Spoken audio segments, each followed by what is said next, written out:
అమరావతి నిర్మాణ పనులు మార్చి 15 నుంచి ప్రారంభం కానున్నాయి. ఎమ్మెల్సీ ఎన్నికల కోడ్ కారణంగా టెండర్లు ఖరారు ఆలస్యమైంది.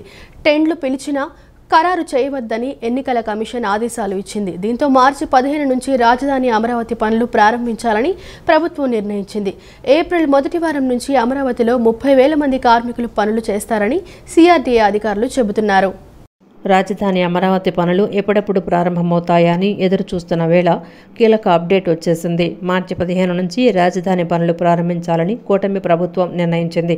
ఎమ్మెల్సీ ఎన్నికల కోడ్ కారణంగా టెండర్లు ఖరారు ఆలస్యమైంది. అమరావతిలో పనులకు అభ్యంతరం లేదని గతంలోనే ఎన్నికల కమిషన్ వెల్లడించింది. కానీ టెండర్లు పిలిచినా ఎమ్మెల్సీ ఎన్నికల తర్వాత మాత్రమే టెండర్లను ఖరారు చేయాలని ప్రభుత్వానికి ఎన్నికల కమిషన్ స్పష్టమైన ఆదేశాలు జారీ చేసింది. ఇక ఇప్పటి వరకు సిఆర్డీఏ అమరావతి డెవలప్మెంట్ కార్పొరేషన్ 62 పనులకు టెండర్లు పిలిచింది.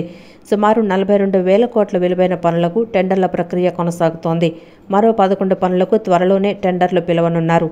కూటమి ప్రభుత్వం అధికారంలోకి వచ్చాక రాజధాని అమరావతి నిర్మాణాన్ని ప్రాధాన్య ప్రాజెక్టు తీసుకుంది. అందులో భాగంగా ముఖ్యమంత్రి చంద్రబాబు, మంత్రి నారాయణ స్వయంగా అమరావతి ప్రాంతాల్లో పర్యటించి అక్కడ నిలిచిపోయిన పనులను పరిశీలించారు. తర్వాత చెన్నై, హైదరాబాద్ ఐఐటీలకు చెందిన నిపుణుల బృందం అమరావతి ప్రాంతాన్ని సందర్శించారు. అమరావతిలో సెక్రటేరియట్, అసెంబ్లీ వంటి ఐకానిక్ భవనాల పటిష్టతపై పూర్తి స్థాయిలో అధ్యయనం చేశారు. ఇక్కడ నిర్మాణాలకు ఎలాంటి డోకా లేదంటూ ఐఐటీ బృందం నివేదికిచ్చింది.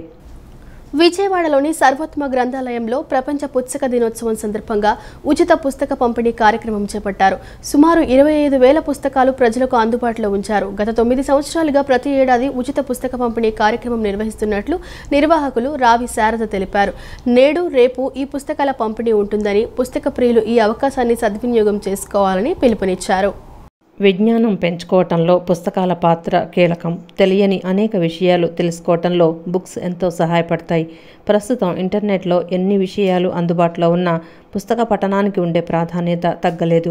అందుకే విజయవాడలోని సర్వోత్తమ గ్రంథాలయంలో నిర్వహించిన ఉచిత పుస్తక పంపిణీ కార్యక్రమానికి ప్రజల నుంచి మంచి ఆదరణ లభిస్తోంది. నేడు రేపు 2 రోజుల పాటు ఈ పుస్తక ప్రదర్శన ఉంటుందని వెల్లడించారు.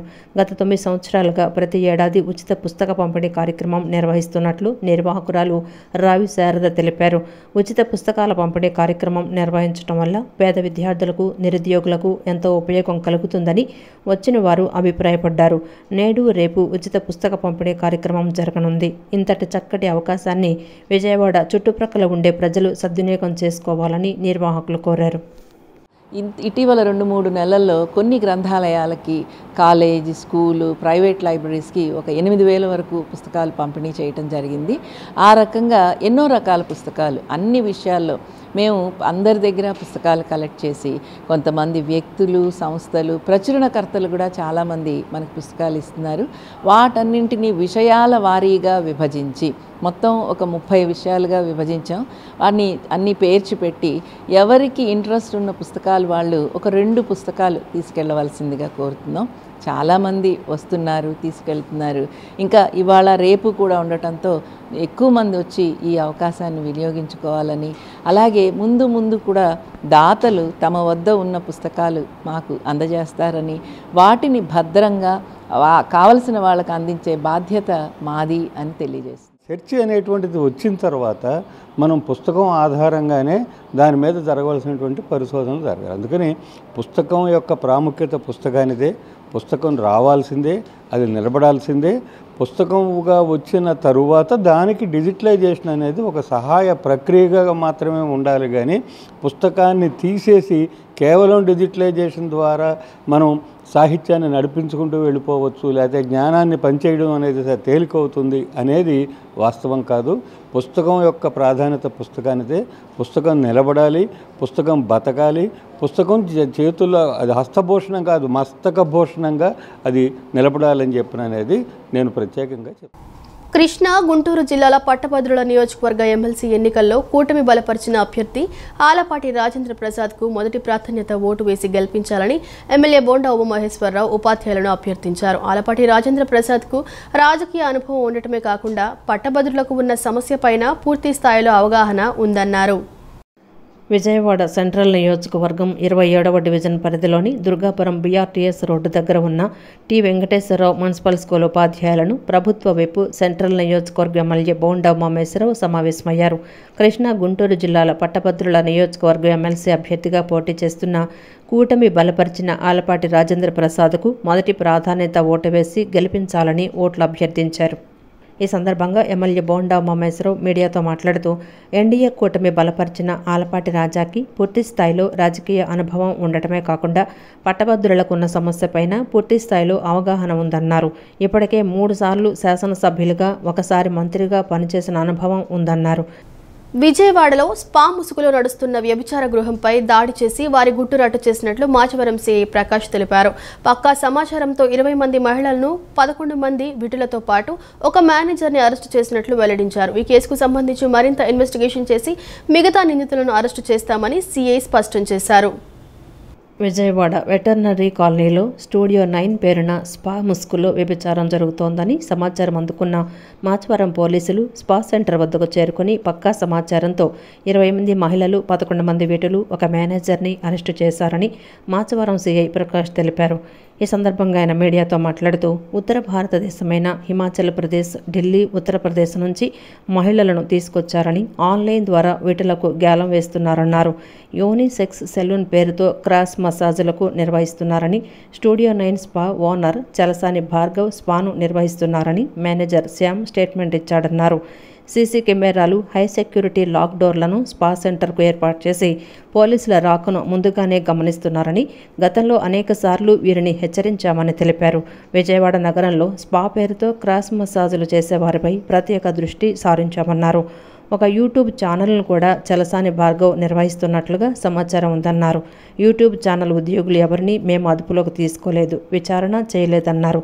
చలసాని ప్రసన్న భార్గవ్ ప్రస్తుతం పరారీలో ఉన్నాడు. త్వరలోనే అతనిని పట్టుకుంటాం. ప్రత్యేక టీంతో నిఘా ఉంచామన్నారు. ఈ కేసుకు సంబంధించి మరింత ఇన్వెస్టిగేషన్ చేసి నిందితులను అరెస్టు చేస్తామని, ఒక పేరున లైసెన్సులు తీసుకొని మరొక వ్యక్తులు స్పా సెంటర్లు నిర్వహిస్తున్నారన్నారు. చలసాని భార్గవ్ స్పా సెంటర్కు సంబంధం లేకపోతే తప్పించుకు తిరగవలసిన అవసరం లేదన్నారు. విటులు లేకపోవడం వల్ల వాళ్ళకి వార్నింగ్ చేసి విడిచిపెట్టాము. దాంట్లో ఎవరైనా లోపలికి వెళ్ళాలన్నా రావాలన్నా అంత హై ఎక్విప్మెంట్ లాక్ సిస్టమ్ పెట్టారు. మనం వెళ్ళగానే సీసీ కెమెరాల ద్వారా చూసి వాళ్ళ ముందే ఎలక్ట్ అయిపోతున్నారు. దానివల్ల సరైన సాక్ష్యాధారాలు మేము దొరక్క చాలాసార్లు వెయిట్ చేసాము. కానీ నేను స్పెసిఫిక్గా ఒక వ్యక్తి ఇచ్చిన సమాచారం ప్రకారంగా క్లియర్గా లోపలికి వెళ్ళడం జరిగింది. మమ్మల్ని చూసి వాళ్ళందరూ లేడీస్ కూడా పక్క బిల్డింగ్లోకి ఒక ర్యాంప్ లాగేసి ఆ పల్లెని దూకారు. అది కూడా మేము వీడియో తీసాము. ఆ వాటర్ ట్యాంక్ వెళ్ళి వాటర్ ట్యాంక్ కింద దాక్కున్నారు. వాళ్ళందరూ వీడియో తీసాము. తర్వాత లోపల 11 మంది విటులు ఉన్నారు. వాళ్ళకు కూడా ఏం జరుగుతుందో తెలియక తలుపును బ్రేక్ చేశారు. అది లాక్ సిస్టమ్ ఉంటుంది, మామూలుగా తాళం ఉండదు. ఎవరైతే యాక్సెస్ ఉందో వాళ్ళకి మాత్రమే ఓపెన్ అవుతుంది. వాళ్ళు బ్రేక్ చేసిన తర్వాత 11 మంది విటుల్ని, 10 మంది అమ్మాయిల్ని పట్టుకున్నాము. వీళ్ళందరూ కూడా అమ్మాయిలందరూ కూడా హిమాచల్ ప్రదేశ్, ఢిల్లీ, ఉత్తరప్రదేశ్ నుంచి వీళ్ళు అక్కడి నుంచి తీసుకొచ్చి మంత్లీ బేస్ మీద నెలకి ₹1,00,000 ఇస్తాం, నెలకి 50,000 ఇస్తామని చెప్పి అదే బిల్డింగ్లో ఉంచి పైన వాళ్ళకి ఉండడానికి రూమ్ ఇచ్చారు.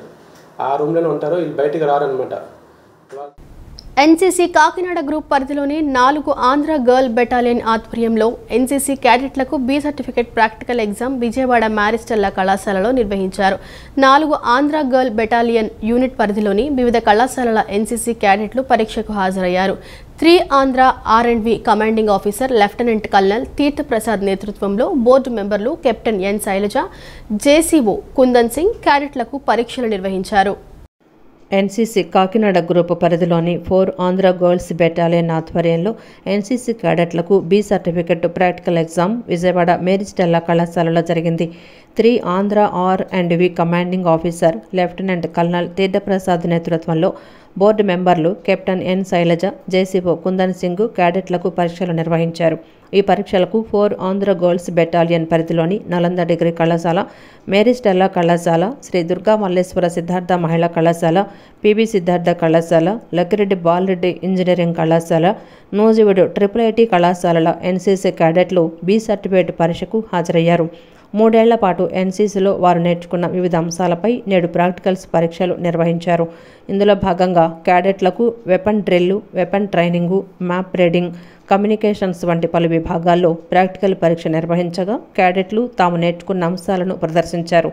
నేడు ప్రాక్టికల్ పరీక్ష నిర్వహించగా రేపు వీటికి సంబంధించిన పలు అంశాలపై రాత పరీక్షను నిర్వహించనున్నారు. ఈ సందర్భంగా బోర్డు మెంబర్ కెప్టెన్ ఎన్ శైలజ మాట్లాడుతూ ఎన్సీసీ బి సర్టిఫికెట్ ప్రాక్టికల్ పరీక్షను నేడు నిర్వహించామని, రేపు బి సర్టిఫికెట్ రాత పరీక్ష జరుగుతుందన్నారు. మొత్తం 244 మంది క్యాడెట్లు ప్రాక్టికల్ పరీక్షలకు హాజరయ్యారని చెప్పారు. 2 సంవత్సరాల పాటు ఎన్సీసీలో నేర్చుకున్న అంశాలపై నిర్వహించే ప్రాక్టికల్స్ రాత పరీక్షలో ఉత్తీర్ణులైతే బి సర్టిఫికెట్ వస్తుందన్నారు. మరో ఏడాది పాటు శిక్షణ తీసుకొని పరీక్ష రాస్తే సి సర్టిఫికెట్ వస్తుందన్నారు. బీసీ సర్టిఫికెట్లు విద్యార్థులకు విద్యా ఉద్యోగాల్లో రిజర్వేషన్ ఉంటుందని చెప్పారు. డిఫెన్స్లో కూడా వెళ్లవచ్చునన్నారు. ఎన్సీసీ అంటే కేవలం డ్రిల్ మాత్రమే కాదు, విద్యార్థుల్లో దేశభక్తి, జాతీయ భావం, క్రమశిక్షణ, సేవాభావం, సామాజిక బాధ్యత, ఆత్మవిశ్వాసం, నాయకత్వ లక్షణాలను పెంపొందిస్తుందని తెలిపారు. ఎన్సీసీ వల్ల తమలో ఆత్మవిశ్వాసం, నాయకత్వ లక్షణాలు అలవడ్డాయని, అనేక క్యాంపుల్లో పాల్గొని ప్రతిభ కనపరిచామని క్యాడెట్లు తెలిపారు. ఇవాళ మ్యారిస్టెల్లా కాలేజ్లో ఎన్సీసీ బి సర్టిఫికేట్ ఎగ్జామ్ జరుగుతుందండి. ప్రాక్టికల్స్ రేపు రిటర్న్ ఎగ్జామ్ జరుగుతుంది. దీనికి మొత్తం 244 మంది పిల్లలు ఎగ్జామ్ రాస్తున్నారు. 4 ఆంధ్ర గర్ల్స్ బెటాలియన్ నుంచి మా కమాండింగ్ ఆఫీసర్ కల్నల్ బలీందర్ సింగ్ గారు మాకు ఇచ్చిన ప్రోత్సాహంతో వీళ్ళకి నేర్పించినవన్నీ నేర్చుకొని ఈ రోజు వాళ్ళు ఆ నేర్చుకున్నదంతా కూడా ఇక్కడ పర్ఫామ్ చేస్తున్నారు. పిల్లలు చాలా చక్కగా నేర్చుకొని చేశారు. వీళ్ళు ఇది 2 సంవత్సరాలు చేస్తే ఈ బి సర్టిఫికేట్ అనేది వచ్చిందండి. ఫస్ట్ ఇయర్ నేర్చుకున్నారు, ఇప్పుడు సెకండ్ ఇయర్ లో వీళ్ళు ఎగ్జామ్ రాస్తున్నారు. ఇది కనుక పాస్ అయితే వీళ్ళు ఇంకో సంవత్సరం చేయాల్సి ఉంటుంది. ఇంకో సంవత్సరం చేస్తే అక్కడ కూడా పాస్ అయితే వాళ్ళకి సి సర్టిఫికేట్ వస్తుంది. దీని మూలంగా ఏంటంటే వీళ్ళకి ఏదైనా జాబ్స్ కి అప్లై చేయడానికి కానీ, ఇంకా వెయిటేజెస్ కానీ ఇలాంటివి వాళ్ళకి లభిస్తాయి. తర్వాత పీజీ చదువుకోవడానికి కూడా వీళ్ళకి వెయిటేజ్ ఉంటుంది. దీనివల్ల ఇక్కడ రైఫిల్ డ్రిల్, కోల్నా జోడ్నా చాలా ఎగ్జామ్స్ జరుగుతాయి. చాలా మందికి తెలియదు ఎన్సీసీ అంటే జస్ట్ ఓన్లీ డ్రిల్ అనుకుంటారు. డ్రిల్ ఒకటే కాదండి, మ్యాప్ రీడింగ్ నేర్పిస్తారు వీళ్ళకి ఇక్కడ. తర్వాత రైఫిల్ కోల్నా జోడ్నా నేర్పిస్తారు. అయ్యే కాకుండా కమ్యూనికేషన్ స్కిల్స్ నేర్పిస్తారు. చాలా కూడా ఇక్కడ వీళ్ళకి పిల్లలకి నేర్పించారు. ఈ రోజు పిల్లలు అదంతా నేర్చుకొని వాళ్ళ యొక్క టాలెంట్ ని ఇక్కడ వాళ్ళు చూపించారు. మా సిఓ సార్ చాలా మమ్మల్ని సపోర్ట్ చేసి, మోటివేట్ చేసి చాలా క్యాంప్స్ కి పంపిస్తూ మా మీద చాలా నమ్మకం పెట్టుకొని ఇంకా చాలా సపోర్ట్ చేస్తూ చాలా క్యాంప్స్ కి పంపిస్తున్నారు. మా సిఓ సార్ వచ్చేసి కర్నల్ బలీందర్ సింగ్ సార్. నేను ఈ రోజున మా మేడంకి, సిఓ సార్కి, ఏఎన్ఓ మ్యామ్కి చాలా థ్యాంక్స్ చెప్పాలనుకుంటున్నాను. అండ్ మా అమ్మ, నాన్న, parents and my relatives being very supportive to me. Our CO sir support us a lot because we came from a rural background and we have so many hidden talents. He found us our hidden talents and sent us to so many national camps like BSP, SNIC like that. So I would like to thankful to that. Graduate MLC ఎన్నికల్లో కూటమి బలపరిచిన అభ్యర్థి ఆలపాటి రాజా గెలుపుకు అందరూ ఐకమత్యంగా కృషి చేయాలని మైలవరం శాసనసభ్యులు వసంత వెంకట కృష్ణ ప్రసాద్ పిలుపునిచ్చారు. ప్రతి ఎన్నిక ఒక యుద్ధమేనని, తీరాన్ని చేరే వరకు విశ్రమించవద్దని, ప్రత్యర్థి ఎవరైనా చివరి నిమిషం వరకు మనం శ్రమించాల్సి ఉందన్నారు. ఉమ్మడి కృష్ణా, గుంటూరు జిల్లాల గ్రాడ్యుయేట్ ఎమ్మెల్సీ ఎన్నికలను పురస్కరించుకొని ఇబ్రహీంపట్నంలోని ఎంవీఆర్ కళ్యాణ మండపంలో పట్టభద్రుల ఆత్మీయ సమావేశాన్ని నిర్వహించారు. తొలుత అన్న ఎన్టీఆర్ ప్రతిమకు పూలమాలలు వేసి ఘనంగా నివాళులర్పించారు. ఈ సమావేశానికి అధ్యక్షత వహించిన స్థానిక శాసనసభ్యులు కృష్ణప్రసాద్ మాట్లాడుతూ మైలవరం నియోజకవర్గంలో పట్టభద్రులంతా ఆలపాటి రాజాకి తొలి ప్రాధాన్యత ఓటును ఎన్నికల అధికారులు ఇచ్చిన పెన్నుతో ఒక్క అంకెపై వేయాలని అన్నారు. స్వగ్రామాలకు దూరంగా నగరాలలో ఉంటున్న వారిని కూడా రప్పించి ఓట్లు వేయించాలన్నారు. పాయింట్ ఆఫ్ కాంటాక్ట్స్లో క్షేత్రస్థాయిలో మరింత చురుగ్గా వ్యవహరించాలన్నారు. మనం గెలుస్తామనే ధీమా లేకుండా కష్టపడి పనిచేయాలన్నారు. ఇది మంచి ప్రభుత్వమని, ఎమ్మెల్సీ ఎన్నికల్లో కూడా మంచి ఫలితం వస్తుందన్నారు. ఆలపాటి రాజా విజయం తథ్యమన్నారు. 6,000 ఓట్లు చిల్లర ఉన్నాయి. ఈసారి 13,500 ఓట్లు మైలవరం నియోజకవర్గంలో ఎన్రోల్ చేసుకోవడం జరిగింది. తప్పకుండా ఎక్కువ శాతం ఓట్లు పోలేటట్టుగా కూటమి నాయకులు, కార్యకర్తలు అందరూ కూడా కృషి చేస్తూ ఉన్నారు. ఆలపాటి రాజేంద్ర ప్రసాద్ గారి గెలుపు ఈ రాష్ట్రంలో కూటమి తరఫున మరింతగా ప్రజల మద్దతు ప్రకటించి ఖచ్చితంగా అభివృద్ధికి మరింతగా ముందుకు సాగడానికి అవకాశం ఉంటుంది. పట్టభద్రులు గడిచిన స్థానిక మన సార్వత్రిక ఎన్నికల ముందు కూడా 3 ప్రాంతాల్లో ఎన్నికలు జరిగితే 3 కూడా అఖండ మెజార్టీతో తెలుగుదేశం పార్టీ అభ్యర్థులను ఆ రోజు గెలిపించడం జరిగింది. ఈరోజు ఉమ్మడి అభ్యర్థిగా పోటీ చేస్తున్న రాజేంద్ర ప్రసాద్ గారిని మరింత మెజార్టీతో గెలిపించి ఏమైతే అభివృద్ధిని కోరుకుంటున్నారో అది మరొకసారి ప్రజల మద్దతు దానికి కావాలని చెప్పి కోరుకుంటాను. ఈ రోజున ఖచ్చితంగా విజయం సాధించాలని ఈ రోజున ప్రత్యర్థులు ఎవరనేది కాదు, ప్రగతికి ఓటేయాలని చెప్పి ఆలోచించే ప్రజలకి నా హృదయపూర్వకమైనటువంటి నమస్కరిస్తూ, పట్టభద్రులారా ఒక్కటే మీరు గుర్తుపెట్టుకోండి, ఈ రోజున మీ అందరూ విజ్ఞతతో ఆలోచించాలి, అనుభవజ్ఞులుగా ఆలోచించాలి. ఈ రాష్ట్రాన్ని మరొక్కసారి కాపాడుకుంటూ సుస్థిరమైనటువంటి పాలనకి మనం ఓటేయాలి అని చెప్పి నేను విజ్ఞప్తి చేసుకుంటూ, నాకు ఈ అవకాశం కల్పించినటువంటి మైలవరం నియోజకవర్గ కూటమి నాయకత్వానికి పేరున నా హృదయపూర్వకమైనటువంటి ధన్యవాదాలు తెలుపుకుంటూ, నాకు వేసే ప్రతి ఓటు కూడా ఈ రోజున ప్రగతికి ఓటేసినట్టు, అభివృద్ధికి ఓటేసినట్టు ఈనాడు అలాంటి విజయాన్ని మీరు చేకూర్చమని చెప్పి మొట్టమొదటి విద్యాశాఖ మంత్రిగా మౌలానా అబుల్ కలాం ఆజాద్ బాధ్యతలు చేపట్టిన తర్వాత భారతదేశంలో ఆధునిక విద్యను తీసుకురావడానికి ఎనలేని కృషి చేశారని ఎన్టీఆర్ జిల్లా వైసీపీ అధ్యక్షుడు దేవినేని అవినాష్ కొనియాడారు. ఆయన ఆశయాలకు అనుగుణంగా వైసీపీ పాలనలో విద్యకు అధిక ప్రాధాన్యత ఇవ్వడం జరిగిందన్నారు. నగరంలోని గుణదల ఎన్టీఆర్ జిల్లా వైఎస్ఆర్ కాంగ్రెస్ పార్టీ కార్యాలయంలో భారత తొలి విద్యాశాఖ మంత్రి భారతరత్న స్వర్గీయ మౌలానా అబుల్ కలాం ఆజాద్ 67వ వర్ధంతి సందర్భంగా పార్టీ శ్రేణులతో కలిసి జిల్లా అధ్యక్షులు దేవినేని అవినాష్ ఆయన చిత్రపటానికి పూలమాలలు వేసి ఘన నివాళులర్పించారు. ఈ కార్యక్రమంలో పాల్గొన్న deputy mayor Bellamdurga, corporator Kalapala Ambedkar, cooption member Aleem, ఉపాధ్యక్షులు మెహబూబ్ మరియు రాష్ట్ర జిల్లా నాయకులు, మైనార్టీ నాయకులు, పార్టీ ముఖ్య నాయకులు, కార్యకర్తలు తదితరులు పాల్గొన్నారు. మౌలానా అబుల్ కలాం ఆజాద్ స్ఫూర్తిని తీసుకొని జగన్మోహన్ రెడ్డి ప్రభుత్వంలో ప్రతి పేద విద్యార్థికి అంతర్జాతీయ ప్రమాణాలతో చదువునందించడం జరిగిందని అవినాష్ తెలిపారు. కూటమి ప్రభుత్వం అధికారంలోకి వచ్చాక విద్యా వ్యవస్థను నిర్వీర్యం చేశారన్నారు. ఇప్పటికైనా కూటమి ప్రభుత్వం స్కూల్స్ అభివృద్ధి చేసి ఇంగ్లీష్ మీడియం బోధన, అమ్మఒడి, ఫీజు రియంబర్స్మెంట్ ప్రతి పేద విద్యార్థికి అందించాలని డిమాండ్ చేశారు. ఏదైతే భారతదేశపు మొట్టమొదటి విద్యాశాఖ మంత్రిగా బాధ్యతలు చేపట్టి ఈరోజు చదువు ఒక సంస్కరణలో ఈ భారతదేశంలో తీసుకొచ్చిన వ్యక్తి ఎవరు ఉన్నారంటే అది గొప్పలు మహనీయులు మౌలానా అబ్దుల్ కలాం ఆజాద్ గారు. తప్పకుండా ఈరోజు ఆయన ఒక సంస్కరణలు ఆధారంగానే గత 5 సంవత్సరాలు జగన్మోహన్ రెడ్డి గారు ఒక నాయకత్వంలో ఈరోజు అమ్మఒడి అవనివ్వండి, నాడు నేడు అవనివ్వండి, ప్రతి పేద విద్యార్థి దగ్గర చదువు అందించే విధంగా ఏదైతే జగన్మోహన్ రెడ్డి గారు పరిపాలన చేశారో అది ఆజాద్ గారి ఆయన ఆశయాలకు అనుగుణంగా ఈరోజు జగన్మోహన్ రెడ్డి గారు పనిచేస్తున్నారు జరుగుతుంది. సిద్ధార్థ అకాడమీ గోల్డెన్ జూబ్లీ సెలబ్రేషన్స్లో భాగంగా కానూరులోని Prasad P Potluri Siddhartha institute of technology నందు సితార్ 2K25 పేరుతో national level techno cultural fest ఏర్పాటు చేశారు. పలు భాగాలలో నిర్వహించిన కార్యక్రమాల్లో విద్యార్థులు ఉత్సాహభరితంగా పాల్గొన్నారు. ఈ సందర్భంగా ఇండియా ట్రెడిషనల్ డ్రెస్ కాంపిటీషన్లో పాల్గొన్న విద్యార్థులకు ముఖ్య అతిథులు బహుమతులు అందజేశారు. సిద్ధార్థ అకాడమీ గోల్డెన్ జూబ్లీ సెలబ్రేషన్స్లో భాగంగా కానూరులోని Prasad V Potluri Siddhartha institute of technology నందు సితార్ 2K25 పేరుతో national level techno cultural fest ఏర్పాటు చేశారు. పలు బ్రాంచ్ల విద్యార్థులు ప్రత్యేక స్టాల్స్ ఏర్పాటు చేశారు. ఈ సందర్భంగా విద్యార్థులకు technical quiz, power point presentation, paper presentation, business quiz, group discussions, singing, western dances, cultural events నిర్వహించారు. ఈ ఈవెంట్స్లో విద్యార్థులు ఉత్సాహంగా పాల్గొన్నారు. ఈ సందర్భంగా ఇండియా ట్రెడిషనల్ డ్రెస్ కాంపిటీషన్లో పాల్గొన్న విద్యార్థులకు ముఖ్య అతిథులు బహుమతులు అందజేశారు. ఈ సందర్భంగా సేఫ్ సంస్థ ఆధ్వర్యంలో స్కూల్ విద్యార్థులకు సైన్స్ ఫెస్ట్ నిర్వహించారు. వివిధ పాఠశాలలకు చెందిన విద్యార్థులు ఈ ఎగ్జిబిషన్లో పాల్గొన్నారు. ఈ సందర్భంగా అతిథులు మాట్లాడుతూ విద్యార్థుల్లో దాగి ఉన్న ప్రతిభను వెలికితీసేందుకు ఇలాంటి ఫెస్టులు దోహదపడతాయని చెప్పారు. నూతన సాంకేతిక పరిజ్ఞానాన్ని విద్యార్థులు పెంపొందించుకోవాలని సూచించారు. టెక్నాలజీ పెరిగితే ఉద్యోగాలు దక్కవన్నది కేవలం అపోహ మాత్రమేనని, టెక్నాలజీని అందిపుచ్చుకుంటే మంచి ఉద్యోగాలు సాధించవచ్చునని అన్నారు. అంటే ద మూమెంట్ ఏ అనగానే అందరికీ జాబులు పోతాయి అని ఒక భయంలా ఉంటుంది. సో ఏంటంటే మన మానవ హిస్టరీని తీసుకుంటే 10 ఏళ్ల నుంచి ఇప్పుడు కొన్ని సంవత్సరాలకు ఏదో ఒక ఇలాంటిది వస్తూనే ఉంటుంది. సో అది వచ్చినప్పుడు అది జాబులు పోతాయి, లేదని కాదు. అలా ఏంటంటే రొటీన్ జాబులు, మన శ్రమపడే జాబులు అలాంటివి పోతాయి. మనం ఏం చేయాలంటే దాన్ని మనం ఒక ఆయుధం, ఒక టూల్ లాగా వాడుకొని మేము దానికన్నా ఎక్కువ స్కిల్ అవ్వాలి. సో ఏంటంటే దానికి ఒకటే ఒక దారి ఏంటంటే మనం రీస్కిల్ అవుతూ ఉండాలి, కొత్తది నేర్చుకుంటూ ఉండాలి.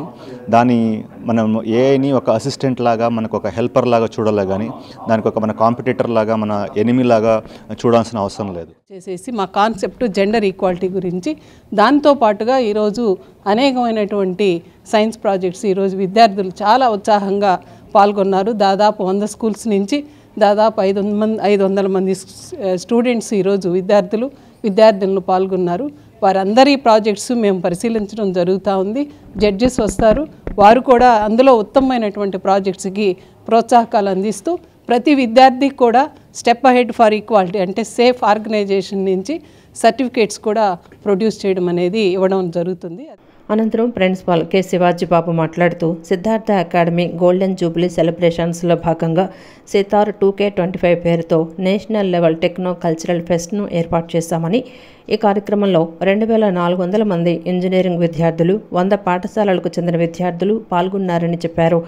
విద్యార్థులలో దాగి ఉన్న నైపుణ్యాలు వెలికితీసేందుకు ప్రతి సంవత్సరం టెక్నో ఫెస్ట్ ఏర్పాటు చేస్తున్నామని చెప్పారు. ఈ కార్యక్రమానికి సేఫ్ సంస్థ సహకారం అందించిందని వెల్లడించారు. అంటే పిల్లలకి స్కూలు అలాగే కాలేజీలు అకాడమిక్స్ ఒకటే కాకుండా ఇలాంటి ప్లాట్ఫామ్స్ వాళ్ళని కనుక తీసుకొచ్చి మనం కనుక ఎంకరేజ్ చేస్తే వాళ్ళలో ఇన్నోవేటివ్ ఐడియాస్ అట్లాగే అదర్ స్కిల్స్ కూడా, కమ్యూనికేషన్ స్కిల్స్ ఇలాంటివన్నీ కూడా ఇంప్రూవ్ అవుతున్న ఉద్దేశం మీద ఎవ్రీ ఇయర్ కూడా ఈ టెక్నోఫెస్ట్ని PVP Siddhartha institute of technology conduct చేస్తాం. దీనికి సిద్ధార్థ మేనేజ్మెంట్ ఎప్పుడూ కూడా ముందుండి ఇలాంటి యాక్టివిటీస్ని ఎంకరేజ్ చేస్తారు. అలాగే ఇలా ఈరోజు ఏదైతే కొన్ని రుగ్మతలు అయితే ఉన్నాయో వాటన్నింటినీ కూడా నిర్మూలించాలనే ఉద్దేశంతో సేఫ్ అనే ఆర్గనైజేషన్ చాలా యాక్టివ్గా పార్టిసిపేట్ చేస్తున్నారు. సో వాళ్ళతో పాటు కలిసి చేయడం మాకు కూడా చాలా ఆనందదాయకంగా ఉంది. అంటే అందరి ఉద్దేశం సమాజం అనేది బాగుండాలి. ఆ సమాజం బాగుండాలంటే వాళ్ళకి కావాల్సిన రిక్వైర్డ్ స్కిల్స్ని ఇస్తే మంచి ఎంప్లాయ్మెంట్ క్రియేట్ అవుతుంది. ఆ ఎంప్లాయ్మెంట్ క్రియేట్ అయితే ఇన్ఫర్మేషన్ కానీ ఇవన్నీ కూడా షేర్ చేసుకుని ఇలా చేస్తే కనుక మంచి సమాజం ఏర్పడుతుందని మా ఉద్దేశం. మాజీ మైనారిటీ మోర్చా అధ్యక్షుడిగా పనిచేసిన షేక్ ఖలీఫాతుల్లా భాషా అనే వ్యక్తి భారతీయ జనతా పార్టీ పేరు చెప్పుకొని పలు మోసాలకు పాల్పడుతున్నారని ప్రజలు ఎవరూ నమ్మవద్దని బీజేపీ రాష్ట్ర మైనారిటీ నాయకుడు షేక్ బాజీ రాష్ట్ర ప్రజలను కోరారు. విజయవాడ నగరం సీతారాంపురం బీజేపీ రాష్ట్ర కార్యాలయంలో షేక్ బాజీ విలేకరుల సమావేశాన్ని నిర్వహించారు. ప్రభుత్వం ఎటువంటి అనుమతి తీసుకోకుండా A9 టీవీ యూట్యూబ్ ఛానల్ పేరిట చలామణి అవుతూ సామాన్యుల జేబులను లూటీ చేస్తున్నారని బాజీ మండిపడ్డారు. సమాజంలో చెడు నిర్మూలించే పవిత్రమైన వృత్తి జర్నలిజం. అలాంటి వృత్తి అక్రమంగా చొరబడి ప్రజలను పట్టి పీడిస్తున్నారని ధ్వజమెత్తారు. నరేంద్ర మోదీ ఫోటో పెట్టుకుని మోసాలకు పాల్పడుతుంటే భారతీయ జనతా పార్టీ పక్కన పెట్టిందన్నారు. ఎటువంటి కార్యక్రమం చేపట్టినా ప్రజలు దయచేసి నమ్మవద్దని షేక్ బాజీ రాష్ట్ర ప్రజలకు సూచిస్తున్నారు. ఇటువంటి ప్రక్రియలోనే ఆంధ్రప్రదేశ్లో భారతీయ జనతా పార్టీలో గతంలో పనిచేసినటువంటి మైనారిటీ మోర్చా అధ్యక్షుడిగా బాధ్యతలు చేసి అనేక ఆరోపణలు వచ్చినటువంటి దరిమిల భారతీయ జనతా పార్టీ నుంచి పక్కన పెట్టి అతని యొక్క వైవిధ్యపూరితమైనటువంటి ఆలోచనలు అయితే చేసినటువంటి షేక్ ఖలీఫాతుల్లా భాషా ఒంగోలు నుంచి అతను ఎవరైతే ఉన్నాడో ఆ వ్యక్తి ప్రారంభ దశలో అతను HRC యాక్చువల్గా సమాజంలో ఉన్నటువంటి చాలా మంది అవినీతి పరులు, స్వార్థ పరులు మొదలైనటువంటి దుకాణం ఇది. Human rights commission, human rights council అని చెప్పని, నేషనల్ హ్యూమన్ రైట్స్ కౌన్సిల్ అని చెప్పని, దేశంలో ఉన్నటువంటి మానవ హక్కులు కాపాడుతామని చెప్పని ఇటువంటి బోగస్ సంస్థలు పెట్టి ఈ సంస్థల్లో మనుషుల్ని జాయిన్ చేసుకొని వాళ్ళ దగ్గర డబ్బులు తీసుకొని వాళ్ళకి అవకాశాలు కల్పిస్తామని, గన్మ్యాన్లు కల్పిస్తామని, వాళ్ళకి జీతాలు ఇస్తామని చెప్పని తప్పుడు పద్ధతుల్లో ఒక సంస్థలు స్టార్ట్ చేసి సమాజంలో ఇటువంటి విద్వేషపూరితమైనటువంటి సమాజ స్వార్థపరమైనటువంటి వ్యక్తుల చేతుల్లో ఇటువంటి సంస్థలు పుడతా ఉన్నాయి. స్వాతంత్ర సంగ్రామంలో వాయిస్ ఆఫ్ ట్రూత్ పేరిట పత్రికను స్థాపించి వాస్తవ పరిస్థితులను ప్రజల్లోకి తీసుకువెళ్లి వారిలో చైతన్యాన్ని నింపి స్వాతంత్రోద్యమంలో కీలక పాత్ర పోషించిన వ్యక్తి మౌలానా అబుల్ కలాం ఆజాద్ అని మాజీ ఎమ్మెల్యే మల్లాది విష్ణు తెలిపారు. మౌలానా అబుల్ కలాం ఆజాద్ వర్ధంతి కార్యక్రమం సెంట్రల్ నియోజకవర్గంలోని వైఎస్ఆర్సీపీ కార్యాలయంలో నిర్వహించారు. మాజీ ఎమ్మెల్యే మల్లాది విష్ణు ఈ కార్యక్రమానికి ముఖ్య అతిథిగా విచ్చేశారు. మౌలానా అబుల్ కలాం ఆజాద్ చిత్రపటానికి పూలమాల వేసి నివాళులు అర్పించారు. ఈ సందర్భంగా ఆయన మాట్లాడుతూ మహాత్మా గాంధీ కలిసి పనిచేసి ఆంగ్లేయులకు వ్యతిరేకంగా పోరాడారన్నారు. ఆయన స్ఫూర్తిగా తీసుకుని వైఎస్ఆర్ కాంగ్రెస్ పార్టీ పనిచేస్తుందని అన్నారు. భారతదేశ సంగ్రామంలో కీలక పాత్ర పోషించిన వ్యక్తి మౌలానా అబుల్ కలాం ఆజాద్ అని వైసీపీ నాయకులు పేర్కొన్నారు. ముఖ్యంగా ఒక విలక్షణమైనటువంటి వ్యక్తి, ఒక జ్ఞానం కలిగినటువంటి, ఆ రోజుల్లోనే అనేక ఆలోచనలు చేసి ఈ భారతదేశానికి స్వాతంత్రం తీసుకురావడం కోసం ఆయన వాయిస్ ఆఫ్ ద ట్రూత్ అని చెప్పిన ఒక పత్రికను స్థాపించి వాస్తవాలని ప్రజలకు తెలియజేస్తూ పనిచేసినటువంటి మహోన్నతమైనటువంటి వ్యక్తి అబూ కలాం ఆజాద్ గారు. ఆయన గాంధీ గారితో సాన్నిహిత్యం ఏర్పడినటి నుంచి వారితో కలిసి పనిచేస్తూ అనేక కీలకమైనటువంటి అంశాల్లో బ్రిటిష్ సామ్రాజ్యాన్ని ఎదిరిస్తూ అగ్రభాగాన ఉన్నటువంటి వ్యక్తి. ఆయన గౌరవార్థం ఆయన యొక్క ఆశయాలు, లక్ష్యాలు, సిద్ధాంతాలని వైఎస్ఆర్ కాంగ్రెస్ పార్టీ తూచా తప్పకుండా అమలు చేస్తాం. విజయవాడ నగరంలో పతంగ్ చిత్ర బృందం సందడి చేసింది. ఇప్పటివరకు భారతీయ సినిమాల్లో ఎన్నో స్పోర్ట్స్ డ్రామాలు ప్రేక్షకులు చూసి ఉంటారు. కానీ తొలిసారిగా పతంగుల పోటీ అంశంతో స్పోర్ట్స్ కామెడీ డ్రామాగా తెరకెక్కించిన సినిమా పతంగ్. ఈ సినిమాను ప్రేక్షకులు వీక్షించి ఆదరించాలని హీరో ప్రణవ్ కౌశిక్ కోరారు. పతంగ్ చిత్రం ప్రమోషన్లో భాగంగా విజయవాడ నగరంలోని పలు కళాశాలల్లో చిత్ర యూనిట్ ప్రమోషన్ కార్యక్రమం నిర్వహించింది. ప్రమోషన్లో భాగంగా పతంగ్ చిత్రానికి సంబంధించిన 3వ పాటను విద్యార్థుల సమక్షంలో ఆవిష్కరించారు. విద్యార్థులతో కలిసి చిత్ర యూనిట్ సభ్యులు పాటకు డ్యాన్స్ చేసి అందరినీ మైమర్పింపచేశారు. ఈ సందర్భంగా హీరోలు ప్రణవ్ కౌశిక్, వంశీ పూజిత్ మాట్లాడుతూ cinematic elements and Rishan cinemas పతాకంపై విజయశేఖర్ అన్నే, సంపత్ మాక, సురేష్ కొత్తింటి సంయుక్తంగా నిర్మిస్తున్న పతంగ్ చిత్రానికి ప్రణీత్ ప్రతిపాటి దర్శకుడుగా వ్యవహరిస్తున్నారని తెలిపారు. ఈ సినిమా థియేటర్స్లో యూత్ ఫెస్టివల్లా ఉంటుందని, సినిమా కొత్తగా ఉంటుందని, అలాగే మంచి క్వాలిటీ ఉంటుందన్నారు. పతంగ్ సినిమా అన్ని రకాల ప్రేక్షకులకు నచ్చుతుందని, ఏప్రిల్లో ఈ సినిమా రిలీజ్ చేస్తున్నామని తెలిపారు. పతంగ్లో లీడ్ యాక్టర్లా చేస్తున్నాను. సో మా film world's first kite flying film. So ఇక్కడ మేము విజయవాడకు వచ్చాము మా 3rd సాంగ్ లాంచ్ చేయడానికి, హవా హవా అని. So please watch it in YouTube and enjoy it. And మా ఫిలిం సమ్మర్లో రిలీజ్ అవుతుంది. అందరూ మీరు ఫ్రెండ్స్ అండ్ ఫ్యామిలీని తీసుకొని వెళ్ళండి, మా ఫిలిం చూడండి. It's an amazing film. It's full fun ఉంటుంది, ఫుల్ ఎంజాయ్ చేస్తారు స్టార్టింగ్ నుంచి లాస్ట్ దాకా. కైట్ ఫ్లయింగ్ ఫిలిం కాబట్టి ఇక 40 minutes last climax full amazing ఉంటుంది. So yes, please go and watch. Your summer will be amazing. మా Patang cinema నుంచి 3వ పాట హవా హవా లాంచ్ అయింది ఇవాళ. మేము విజయవాడలో గ్రాండ్గా సిద్ధార్థ కాలేజ్లో లాంచ్ చేసాం. కాలేజ్ స్టూడెంట్స్ అందరూ వెర్రెక్కిపోయారు. They love the song. So మీరు కూడా యూట్యూబ్కి వెళ్ళి మా హవా హవా సాంగ్ చూసేయండి, ఎంజాయ్ చేయండి. అద్భుతంగా ఉంది. You'll have fun, you'll love the tune. So మా పతంగ్ సినిమా చాలా కొత్త సినిమా చెప్పాలంటే. ప్రణీత్ ప్రతిపాటి గారు మా డైరెక్టర్. ఆయన ఒక అద్భుతం సినిమా తీశారు. ఈరోజు సిద్ధార్థ కాలేజ్లో మా 3rd సింగిల్ హవా హవా లాంచ్ చేయడానికి వచ్చాము. ఇక్కడ అందరికి చాలా నచ్చింది. మీరు ఇంకా చూడకపోతే వెళ్ళి యూట్యూబ్లో చూడండి. Hope you like it. సమ్మర్లో మంచి ఒక కామెడీ సినిమాతో వస్తున్నాము.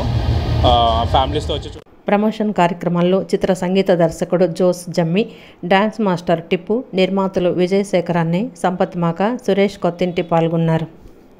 ఏపీపీఎస్సీ గ్రూప్స్ 2 మెయిన్స్ పరీక్షలపై అభ్యర్థుల విన్నపాన్ని ప్రభుత్వం పరిగణలోకి తీసుకుంది. ఆదివారం నిర్వహించాల్సిన పరీక్ష కొన్ని రోజులు వాయిదా వేయాలని కోరుతూ ఏపీపీఎస్సీ సెక్రటరీకి ప్రభుత్వం లేఖ రాసింది. రోస్టర్ తప్పులు సరిచేయకుండా పరీక్ష నిర్వహణపై అభ్యర్థుల నుంచి అభ్యంతరాలు వ్యక్తమయ్యాయి.